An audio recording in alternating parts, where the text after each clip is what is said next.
Good morning बच्चों। My self doctor Poonam Yadav, Marwari college Ranchi. आज मैं फर्स्ट ईयर के बच्चों को संघर्ष या कॉन्फ्लिक्ट के बारे में बताने जा रही हूँ। इसके पहले के क्लास में मैं कंपटीशन के बारे में चर्चा कर चुकी हूँ। आज उसके आगे का चैप्टर कॉन्फ्लिक्ट या संघर्ष है। सर्वप्रथम संघर्ष है क्या?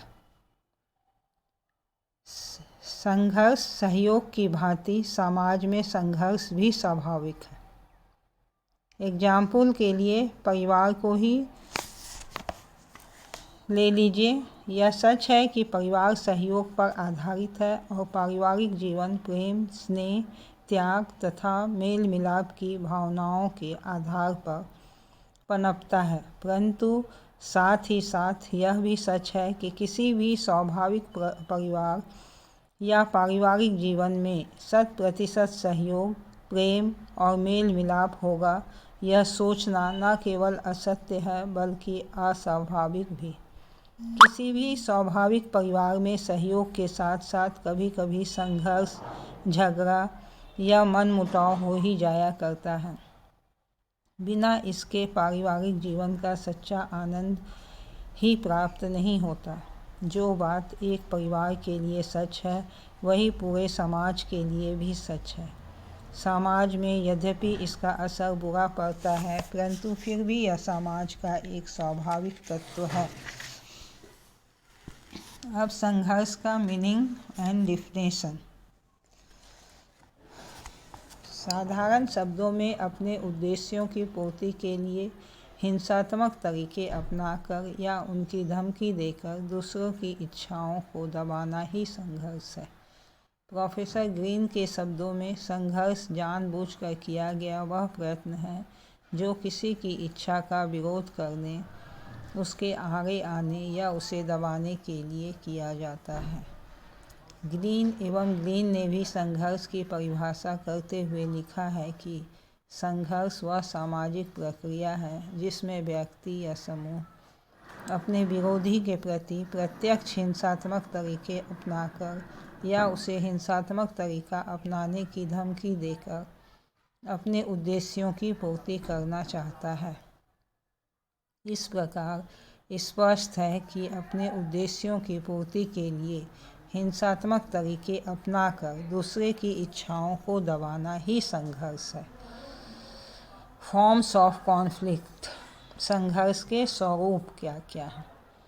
ग्रीन ने संघर्ष के निम्नलिखित 5 स्वरूपों का वर्णन किया है जो इस प्रकार है। पहला, व्यक्तिक संघर्ष, पर्सनल कॉन्फ्लिक्ट। जब संघर्ष 2 व्यक्तियों के बीच होता है तो उसे हम व्यक्तिक संघर्ष कहते हैं। घृणा, द्वेष, क्रोध, शत्रुता आदि के कारण इस प्रकार का संघर्ष हो सकता है।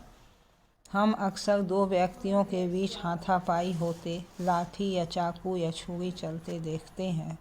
इसके पहले कि 2 व्यक्ति हिंसात्मक उपायों को अपनाएं, वे एक दूसरे के प्रति क्रोध प्रदर्शित करते हैं, गाली गलौज करते हैं, एक दूसरे की दुर्बलताओं का चित्रण करते हैं, एक दूसरे को डराते एवं धमकाते हैं और फिर कहीं शारीरिक बल या अस्त्र का प्रयोग करते हैं। दूसरा, प्रजातीय संघर्ष, रेशियल कॉन्फ्लिक्ट। व्यक्तिक संघर्ष के अतिरिक्त सामूहिक संघर्ष भी हो सकता है। प्रजातीय संघर्ष भी इसमें से एक है। प्रजातीय संघर्ष का आधार प्रजातीय श्रेष्ठता व हीनता, रेशियल सुपरिटी एंड इन्फेरिटी जैसी अवैज्ञानिक धारणा है।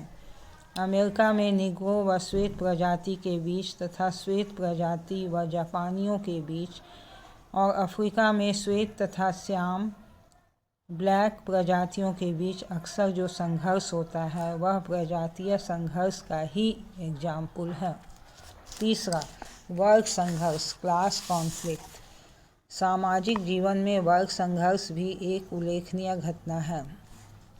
कार्ल मार्क्स ने इस प्रकार के संघर्ष पर अधिक बल दिया है।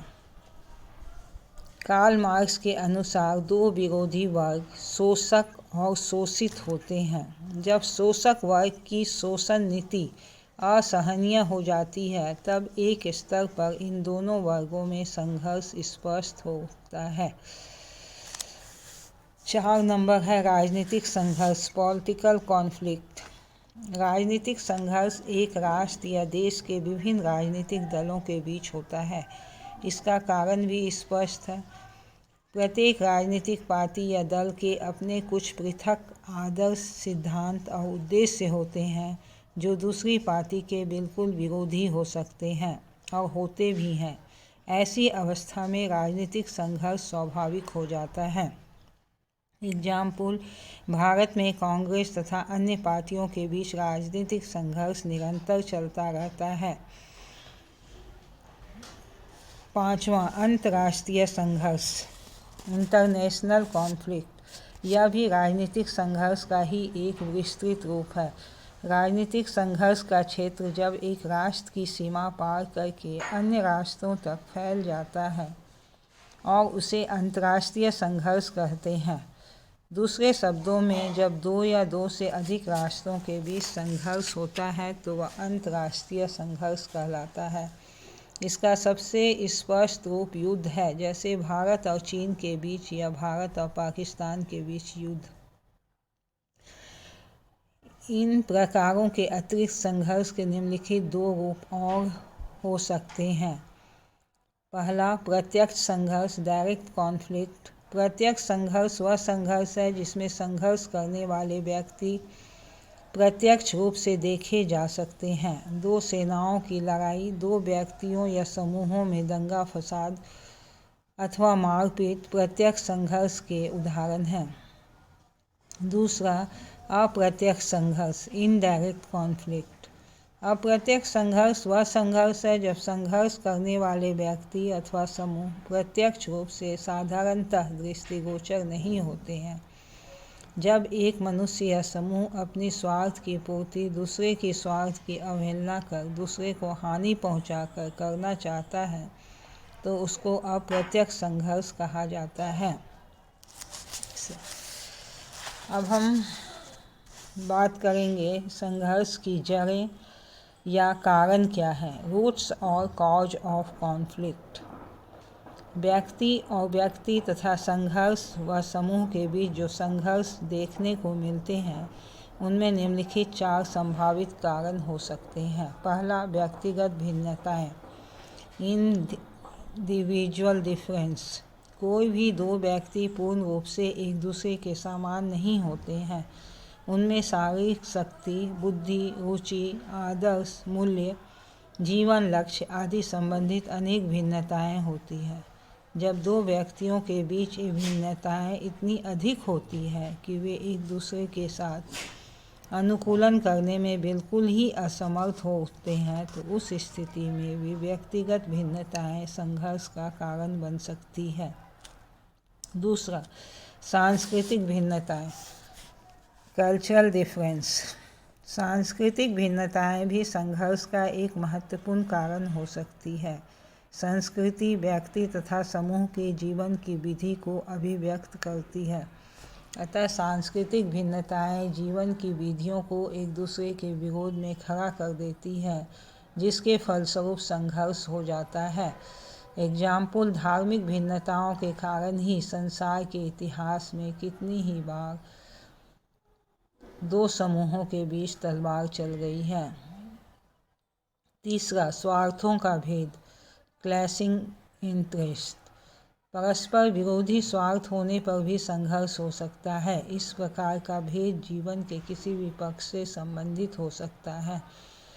आर्थिक स्वार्थ आधुनिक समय में अत्यधिक महत्वपूर्ण भूमिका अदा करता है। उद्योगों में भी श्रमिकों तथा मालिकों के स्वार्थ का संघर्ष हड़ताल, तालाबंदी आदि परिस्थितियों को जन्म देती है। चौथा और लास्ट पॉइंट है सामाजिक परिवर्तन, सोशल चेंज। सामाजिक परिवर्तन भी संघर्ष का एक कारण बन सकता है। सामाजिक परिवर्तन की द्रुत गति समाज को विभिन्न समूहों में बांट देती है। इनमें से प्रत्येक समूह अपने अपने आदर्श, मूल्य आदि विकसित कर देता है। यह पृथकता भी संघर्ष को जन्म देती है। एग्जाम्पल, कृषि स्तर के बदले जाने और औद्योगिक स्तर के प्रादुर्भाव के फलस्वरूप जो सामाजिक परिवर्तन हुए, उनके कारण समाज नई पीढ़ी और परंपरागत पीढ़ी में बंट गए। नई पीढ़ी ने व्यक्तिवादी आदर्शों का समर्थन किया। इसके फलस्वरूप अपने ही माता पिता से उनके लड़के लड़कियों का संघर्ष प्रारंभ हुआ और संयुक्त परिवार का विघटन होने लगा। आज का लेक्चर मैं यहीं समाप्त करती हूँ। गुड बाय बच्चों।